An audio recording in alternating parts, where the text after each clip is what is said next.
नमस्कार, जय हिंद मेरे प्यारे साथियों आज की वीडियो में हम लोग हिंदी में छंद पढ़ने वाले हैं। क्या हिंदी में हम लोग छंद पढ़ने वाले हैं और छंद में खासकर आज हम लोग छंद के अंग देखने वाले हैं कि जो छंद के अंग होते हैं कौन कौन से होते हैं, क्या होते हैं।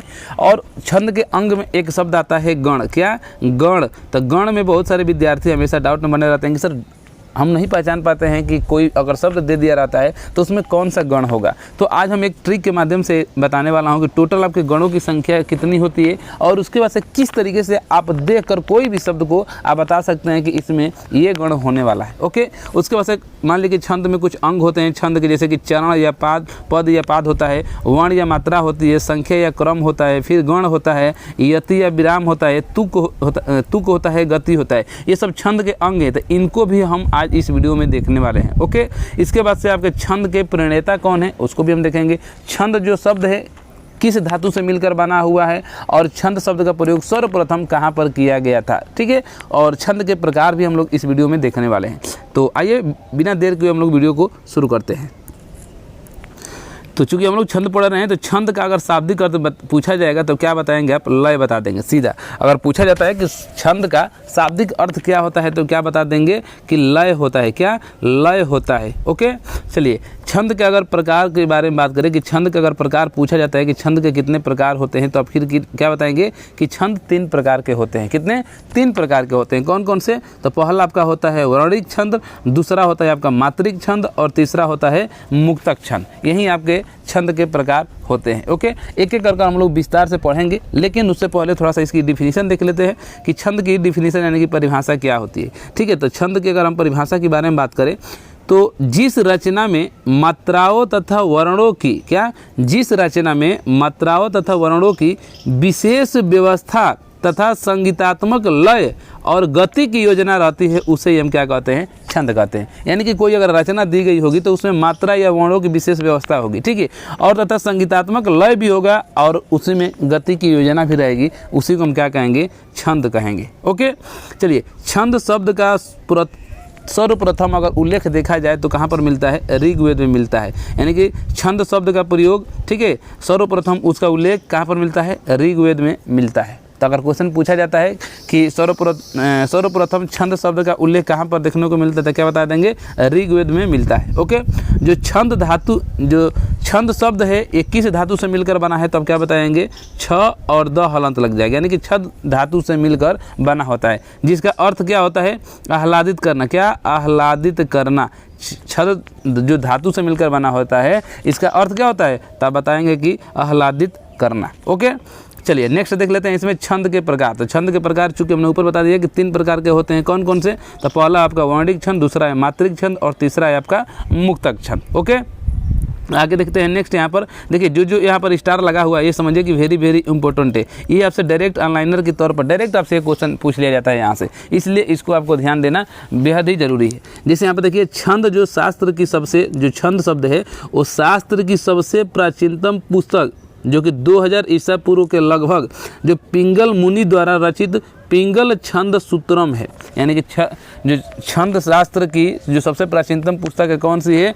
तो आपकी है पिंगल छंद सूत्रम। ठीक है, और ये किसके द्वारा रचित है? तो पिंगल मुनि के द्वारा। तो अगर क्वेश्चन पूछा जाएगा कि पिंगल मुनि द्वारा रचित पुस्तक का नाम बताइए तो क्या बताएंगे?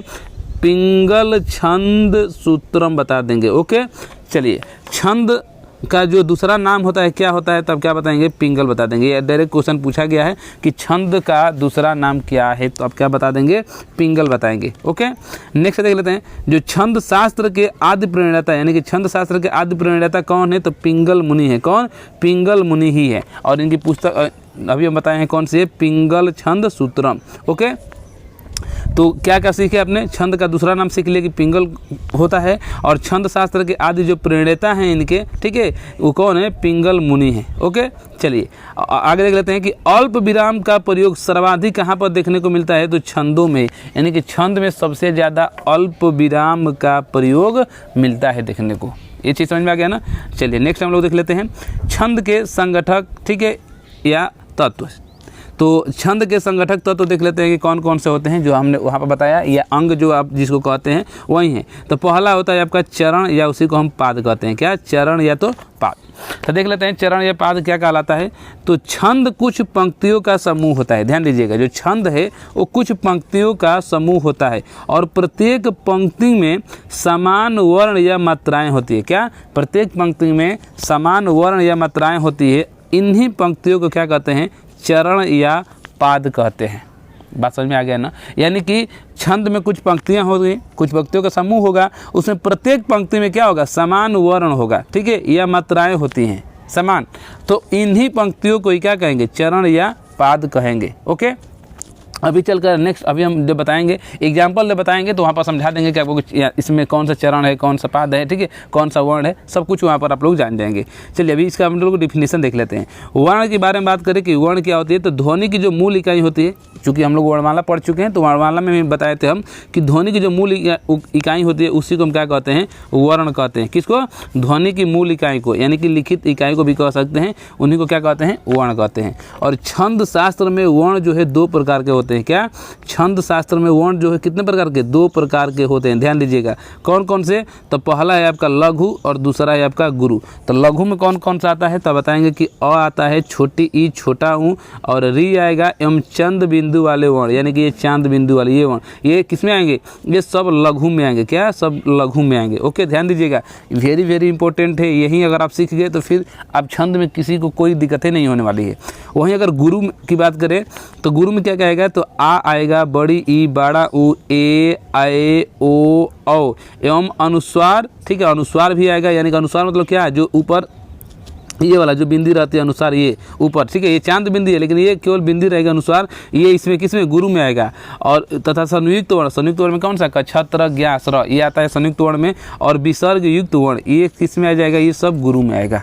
ये बात समझ आ गया ना? चलिए इसकी मात्रा कैसे लगाएंगे अभी हम बताने वाले हैं नीचे। जैसे देखिए यहाँ पर नीचे आ गया मात्रा भी, ठीक है, यहीं पर है क्या? मात्रा। तो मात्रा क्या होती है? तो वर्णों के उच्चारण में जो समय लगता है उसी को क्या कहते हैं? मात्रा कहते हैं।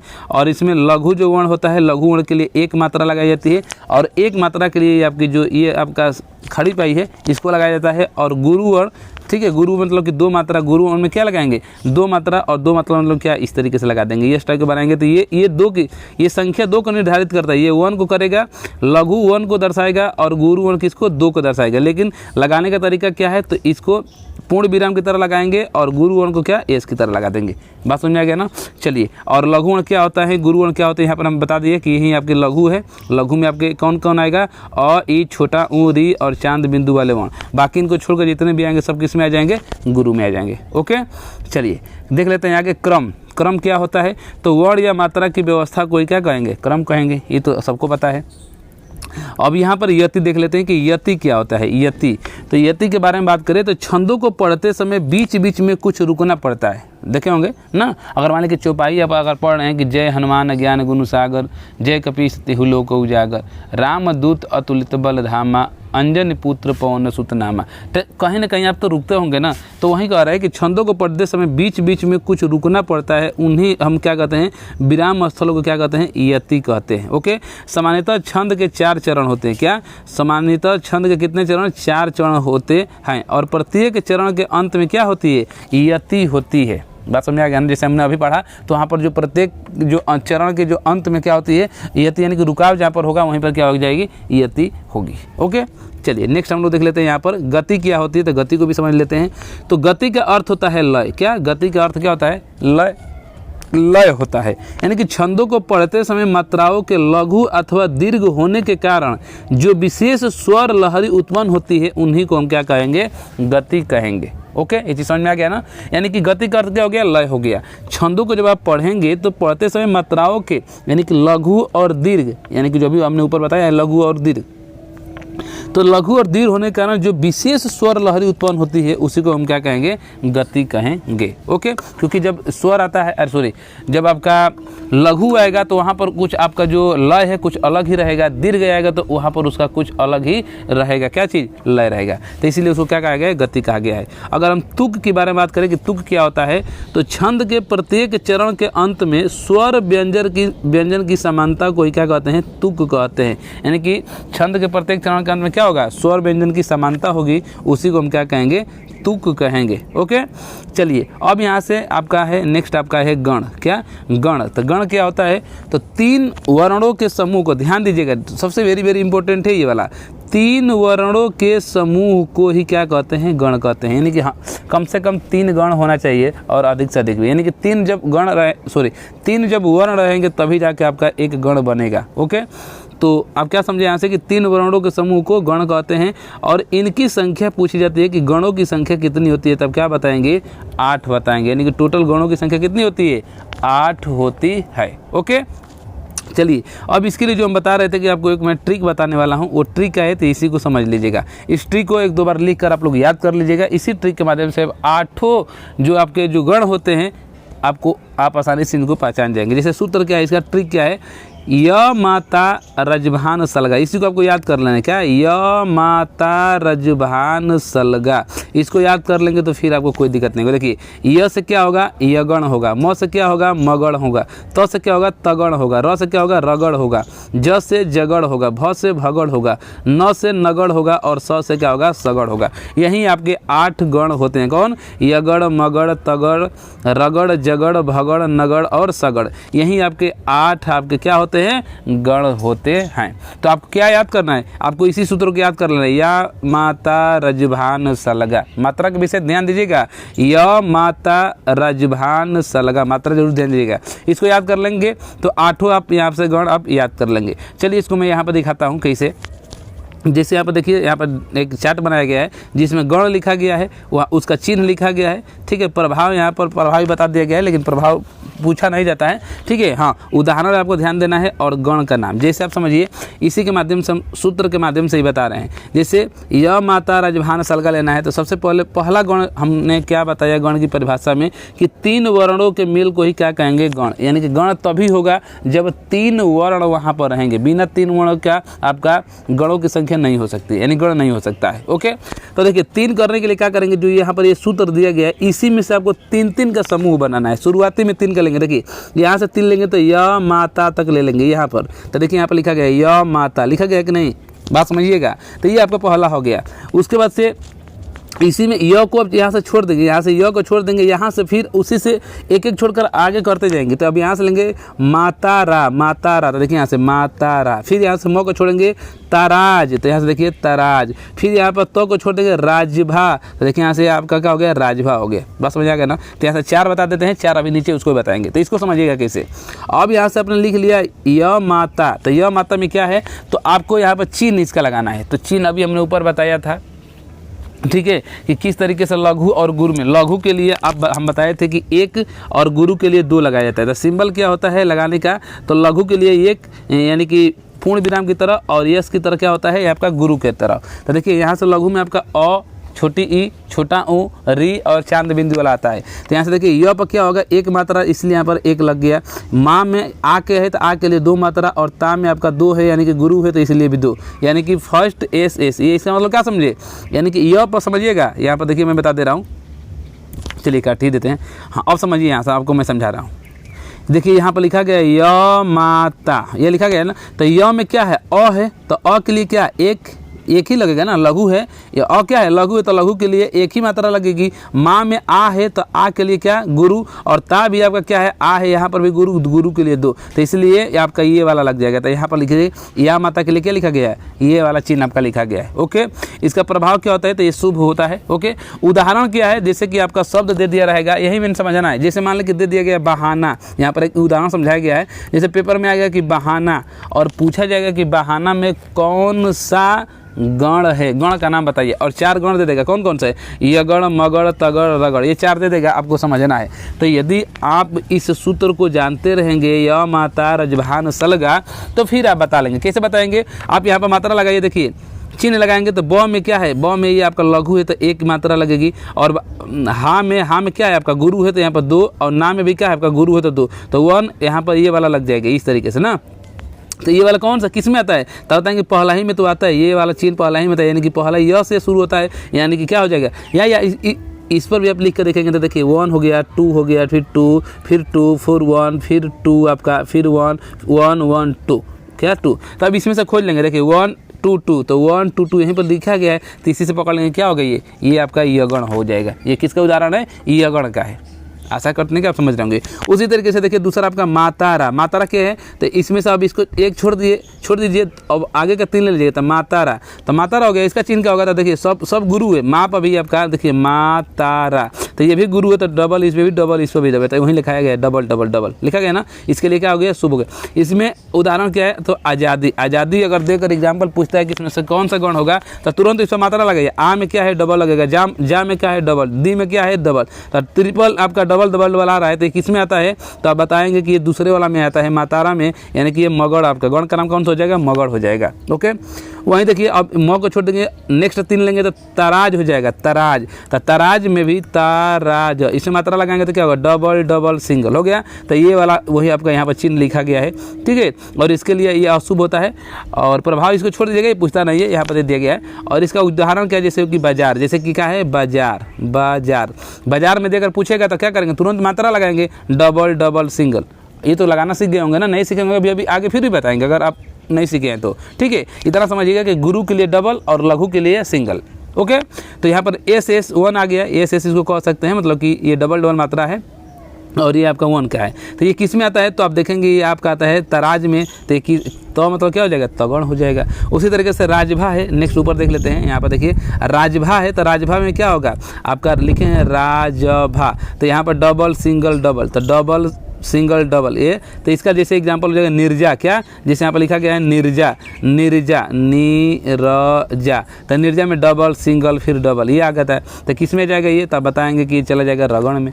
उसी तरीके से रभान है, क्या? रभान हो जाएगा, यानी कि नेक्स्ट आप यहाँ से लेंगे तो देखिए यहाँ से लेंगे तो आपका रभान हो जाएगा, फिर लेंगे तो भानस हो जाएगा, फिर न ठीक है, आपका बच जाएगा कौन सा? और भानस के बाद से नस्ल बच जाएगा, फिर सलगा बच जाएगा, ये आपका हो जाएगा। तो उसी तरीके से फिर यहाँ पर देखिए लेंगे तो राजभा हो गया। जभान लेंगे तो जैसे प्रभाव में आ गया, ठीक है। तो देखिए यहाँ पर सिंगल, यानी कि यहाँ पर लगाएंगे तो सिंगल डबल सिंगल, तो सिंगल डबल सिंगल लेंगे तो क्या हो जाएगा? ये आपका जगण हो जाएगा। वहीं भानस में लेंगे तो भानस में क्या है? डबल है, सिंगल है, सिंगल है। इसका उदाहरण जैसे कि नीरद लिख दिएगा, जरूरी नहीं है कि यही सब कुछ। देखिए इस बार एक और मैं अपने तरफ से लिख कर दिखा देता हूँ। जैसे लिख देगा नीलम, क्या? नीलम, तो नीलम में क्या होगा? डबल सिंगल सिंगल, यही ना है, तो डबल सिंगल सिंगल किस में आता है? भानस में, यानी कि भगण में आ जाएगा। ओके, वहीं आपका नस्ल है, नस्ल, तो नस्ल में क्या होगा? सब सिंगल सिंगल ही हो जाएगा। जैसे कि कमल लिखा गया है ना, जैसे कि कमल लिखा गया है, तो सिंगल सिंगल सिंगल किस में आ जाएगा? तो बताएंगे कि नगड़ में आ जाएगा। और लास्ट वाला होता है सलगा। सलगा में क्या है? तो सिंगल सिंगल डबल। इसका एग्जाम्पल क्या है? जैसे वसुधा है, क्या? वसुधा, तो इसको कहेंगे तो सिंगल सिंगल डबल, तो सिंगल सिंगल डबल किस में आता है? लास्ट वाला में सलगा में आता है, तो ये क्या हो जाएगा? सगण हो जाएगा। तो इस तरीके से हम गणों की संख्या की पहचान कर लेते हैं, और कोई भी शब्द दिया रहता है तो हम पहचान जाते हैं कि किस तरीके से होगा। कुल मिलाकर आपको याद क्या करना है? इसको याद कर लेना। क्या? इसको आपको याद करना है, या माता रजभान सलगा, इसको याद कर लेंगे। मात्रा लगा देंगे फर्स्ट, यानी कि single double double double single double single single single और डबल, इसको याद करेंगे। कोई भी शब्द देखा तो बैठा लीजिएगा। जैसे हम देखिए बताते हैं, जैसे हमने लिखा था कमल, क्या? कमल, तो इसको लगाइएगा ए सिंगल सिंगल सिंगल, तो देखिए कि लगातार सिंगल सिंगल कहाँ पर आया? तो देखेंगे कि यहीं पर आया है। तो इसी से पहले वाला पकड़िए न मतलब क्या? नगण हो जाएगा, यानी कि कमल में कौन सा गण होगा? नगण हो जाएगा। कौन सा? नगण आपका हो जाएगा। बात समझ आ गया ना? देखिए और बताते हैं आपको, जैसे कि और अपने तरफ से एग्जांपल लिखते हैं। जैसे कि अगर किसी का नाम लिखना हो, सूरज, क्या? सूरज, सूरज हमने लिख दिया, तो सू में क्या? सिंगल सिंगल सिंगल, तो वही चीज़ हो गया, फिर वही नगण हो गया। फिर लिखने जैसे कि तारीख, तो चलिए तारीख लिख दिए, तारीख, तो तारीख में क्या हो? डबल डबल सिंगल, तो डबल डबल सिंगल कहाँ पर आएगा? तो देखिए यहाँ पर लिखिए single double double double single double single single single double, तो ये वाला खोजिए डबल डबल सिंगल, तो डबल डबल सिंगल, देखिए यहाँ पर मिल गया डबल डबल सिंगल। तो पहला वाला क्या है? तो मतलब क्या होगा? तगड़ हो जाएगा। देखिए यहाँ पर डबल डबल सिंगल में तगड़ हो जाएगा। ठीक है, तो आशा करते हैं कि आप लोग पहचान जाएंगे कि किस तरीके से गण पहचाना जाता है। ओके, और गणों की संख्या आपने समझ गया कि गणों की संख्या टोटल कितनी होती है। तब अगर कोई पूछेगा कि गणों की संख्या कितनी होती है तो आप क्या बताएंगे? 8 बताएंगे। और 3 वर्णों के समूह होना चाहिए, तभी जाकर वो गण कहलाएगा। अगर कोई कहेगा कि बताइए कि मोर में कौन सा गण होगा, तो ये नहीं होगा। कम से कम या अधिक से अधिक आपका कम से कम 3 वर्ण होना चाहिए, यानी कि 3 वर्णों के समूह को क्या कहते हैं? गण कहते हैं। बात समझ आ गया ना? चलिए तो ये चीज़ आप समझ गए। मात्रा लगानी है तो उसको आप लोग ध्यान दीजिएगा हमेशा कि देखिए अ की मात्रा आएगी छोटी ई, छोटा ऊ, री, और चांद बिंद में कौन सा, ये वाला, देखिए ये वाला। तो इसके लिए आपको सिंगल मात्रा लगानी है। अब बाकी इसको छोड़कर आ की मात्रा आ जाएगी बड़ी ई, बड़ा ऊ, ए, ऐ, ओ, औ, और अनुसार, फिर संयुक्त वर्ण, विसर्ग युक्त वर्ण, तो इनके लिए क्या डबल मात्रा लगानी है। ये चीज़ समझ में आ गया ना। ठीक है, अभी आगे जब हम चौपाई, दोहा, सोठा जब देखेंगे तो उसमें आपको लगाकर मात्रा हम समझाएंगे किस तरीके से लगाना है। ओके, तो आशा करते हैं कि ये चीज़ आप लोग सीख गए होंगे। यहाँ से अगर किसी को कोई दिक्कत नहीं होगी यहाँ पर, तो चलिए हम लोग शुरू करते हैं। अब यहाँ से एक एक करके पढ़ते हैं। जैसे कि आपका जो छंद के जो प्रकार में आपका 3 प्रकार होते हैं, जिसमें पहला आपका होता है वर्णिक छंद। कौन सा, वर्णिक छंद। तो हम लोग देख लेते हैं कि वर्णिक छंद में कौन कौन से आते हैं और कैसे क्वेश्चन यहाँ से पूछा जाता है। उसके बाद से वर्णिक छंद के बाद से हम लोग मात्रिक छंद पढ़ेंगे। मात्रिक छंद में देखेंगे कैसे क्वेश्चन पूछा जाता है, कहाँ कहाँ से पूछा जाता है। ठीक है, तो चलिए अगर वर्णिक छंद के बारे में बात करें तो वर्णिक छंद होता क्या है, तो समझिएगा कि जिन शब्दों की रचना, क्या, जिन शब्दों की रचना वर्णों की गणना के आधार पर की जाती है। किसके, ध्यान दीजिएगा, जब वर्णिक छंद है तो वर्णों की गणना के आधार पर ही की जाएगी। किसके, वर्णों की गणना के आधार पर ही की जाएगी। क्या, जिन शब्दों की रचना वर्णों की गणना के आधार पर की जाती है उसी को हम क्या कहेंगे, वर्णिक छंद कहते हैं। यानी कि कोई भी अगर शब्द दिया रहेगा तो वहाँ पर वर्णों की गणना के आधार पर करेंगे। ठीक है, तो क्या कहलाएगा, आपका वर्णिक छंद कहलाएगा। और क्वेश्चन यहाँ से क्या पूछा जाता है वर्णिक छंद में, ध्यान दीजिएगा, तो डायरेक्ट यहाँ से क्वेश्चन आपको देखने को मिलेगा। यहाँ से आपका एग्जाम्पल किस तरीके से आएगा, तो जैसे पूछ लेगा क्वेश्चन में कि उपेंद्र वज्रा में कितने वर्ण होते हैं, या सवैया में कितने वर्ण होते हैं, या इंद्र वज्रा में कितने वर्ण होते हैं, या पूछ लेगा कि भुजंगी में कितने वर्ण होते हैं। ओके, उसका से पूछ लेगा कि आपसे कि घनाक्षरी में कितने वर्ण होते हैं। डायरेक्ट ऐसे ही क्वेश्चन पूछा जाता है। ठीक है, तो इसको आपको 1-2 बार पढ़ लेना है ताकि याद हो जाए। डायरेक्ट यहाँ से क्वेश्चन मिलेगा। तो देख लेते हैं कितने, कौन सा वर्णिक छंद में कितने वर्ण होते हैं। तो अगर हम उपेंद्र वज्रा में बात करें तो कितने वर्ण होते हैं, 11 होते हैं। मालिनी में कितना होता है, तो 15 वर्ण होता है। सवैया में कितना होता है, तो 22 से लेकर 26 तक। ओके, इंद्र वज्रा में अगर देखा जाए तो 11 होता है। द्रुत विलंबित में पूछा जाता है तो अगर क्या बताएंगे आप कि 12 वर्ण होते हैं। ओके, आगे देख लेते हैं। देव घनाक्षरी में अगर पूछता है तो क्या बताएंगे आप, 33 बताएंगे। मांदा क्रांता बहुत बार पूछा गया है, तो मांदा क्रांता अगर पूछता है तो क्या बताएंगे, 17 बताएंगे कि इसमें कितने वर्ण होते हैं, 17 होते हैं। ओके, वहीं अगर हम इधर बात करें तो फिर आपका आता है वंशस्थ और तोटक आता है ना, वंशस्थ और तोटक आता है, तो इसमें ये दोनों में कितने होते हैं, 12 ही वर्ण होते हैं। ओके, शिखरिणी में अगर पूछता है शिखरिणी में कितने वर्ण होते हैं तो बताएंगे कि 17 होते हैं। रूप घनाक्षरी में अगर पूछता है तो फिर 32 बताएंगे। भुजंगी में कितना होता है, 11 ही वर्ण होता है। वसंत तिलका में कितना होता है, तो वसंत तिलका में आपका 14 वर्ण होते हैं। शार्दुल विक्रीडित में कितना होता है, तो 19 होता है। और यहाँ से देखिए तीनों बहुत वेरी इंपॉर्टेंट है। चाहे कवित पूछ ले, चाहे मनहरण पूछे या घनाक्षरी पूछे, तो इन तीनों में कितने वर्ण होते हैं, आपके 31 वर्ण होते हैं। और यही पूछा हो सकता है कविता आपसे पूछ ले या मनहरण या घनाक्षरी और सवैया, ये बहुत दोनों इंपॉर्टेंट है। ओके, और एक यहाँ से पूछ लेता है ये मंदा क्रांता, ये पूछता है। ठीक है, ऐसे तो सब आपको याद करना है, लेकिन ये कई बार पूछा जा चुका है। तो आपका जो वर्णिक छंद होते हैं डायरेक्ट यही क्वेश्चन पूछता है और कुछ यहाँ से क्वेश्चन नहीं देखने को मिलेगा। डायरेक्ट यही मिलेगा कि वर्णिक छंद में डायरेक्ट जैसे दे देगा कि मालिनी में कितने वर्ण होते हैं। ओके, या दे देगा कि आपका तोटक में कितने वर्ण होते हैं, या भुजंगी में कितने वर्ण होते हैं, वसंत तिलका में कितने वर्ण होते हैं, शार्दुल विक्रीडित में कितने वर्ण होते हैं, हाँ इंद्र वज्रा में कितने वर्ण होते हैं। तो आपको इसी को क्या करना है, याद कर लेना है कि कौन से छंद वर्णिक छंद में कितने वर्ण होते हैं। डायरेक्ट यहीं से आपसे क्वेश्चन पूछा जाता है। बात समझ में आ गया ना। चलिए बाकी हम लोग नेक्स्ट वाली वीडियो में एक एक कर पढ़ने वाले हैं कि आपके मात्रिक छंद में चौपाई क्या होता है, सोरठा क्या होता है, उलाल्ला क्या होता है, बीर या अल्लाह क्या होता है, रोला क्या होता है, छप्पे क्या होता है। ठीक है, इस चीज़ को हम लोग नेक्स्ट वाली वीडियो में देखने वाले हैं। तो आज की वीडियो बस यहीं तक। ओके, तो एक चीज़ और मैं बता दूं कि यदि इसका PDF चाहिए, देखिए मैं भूल जा रहा हूँ, यदि इसका PDF चाहिए तो फिर आप लोग टेलीग्राम ज्वाइन कर लीजिएगा। टेलीग्राम जानते ही हैं कि यहीं सरकारी जो चैनल का नाम है वहीं आप सर्च करना है सरकारी PA। क्या, सरकारी PA सर्च करना है कहाँ पर, टेलीग्राम में जाकर सर्च करेंगे तो इसी चैनल का लोगो वहाँ पर भी दिखाई देगा, वहाँ से आप लोग ज्वाइन हो जाइएगा। ठीक है, तो इसका PDF मिल जाएगा। बाकी यदि हमसे बात करना है तो आप इंस्टाग्राम ID पर, क्या इंस्टा पर आप चाहें तो हमसे जुड़ सकते हैं, वहाँ पर कमेंट कर सकते हैं या डायरेक्ट वहाँ से नंबर लेकर हमसे बात कर सकते हैं अगर कोई आपको कुछ पूछना है तो। ओके, तो बस आज के लिए बस इतना ही। धन्यवाद।